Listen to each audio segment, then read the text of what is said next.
It was a program in and of its own, and it had in its DNA, as I think I have mentioned at one of our last press conference, flexibility, which was clearly intended to address the issue of dispersion, the risk of fragmentation, and intended to make sure that our monetary policy was transmitted across all member states of the euro area. And clearly that function has worked, is working, and is critically important in order for our monetary policy to actually transmit throughout the whole region. It has a dual function in that the other function has to do with the monetary stance. And clearly it will continue to address and deliver on that dual function. And we very much hope that it continues to work on both accounts, both the stabilization of financing conditions, the risk of fragmentation, but also the monetary stance in order to make sure that inflation is going towards the medium-term objective that we are pursuing. As you know, we increased the size of PEP back in June, and that was clearly intended to respond to the circumstances and to make sure that all the consequences resulting from the pandemic could be addressed through that pandemic emergency program, whether it related to fragmentation, to financial instability, or to the monetary stance that was a direct consequence of pandemic. So that continues, and we've extended, as you know, the duration of our purchases, as well as indicated the time frame during which we would continue to reinvest.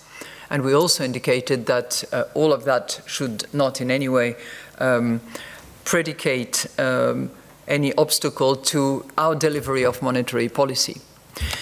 Now, your second question, which is a broad one, has to do with the strategy that has been developed with a bit of a lag time attributable to the pandemic by the Federal Reserve Board. And clearly we have noted, as you have, that the dual mandate, price stability and employment, that the Fed pursues have been revisited. And you have commented upon it, and we have taken good note of those changes.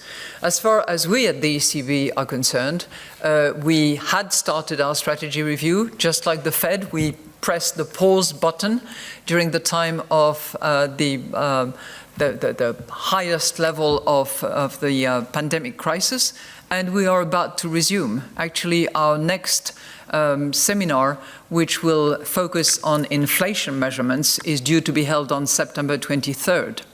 And this whole period of COVID-19 has not stopped the work stream, the 10 work streams that have been assigned specific research and analytical themes from working.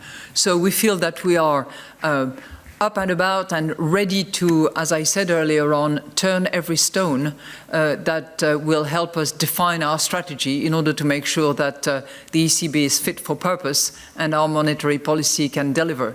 So trust us, we will be working on our strategy. I think it would be totally unwise and not loyal at all for me to already prejudge what the strategy review deliberations will be.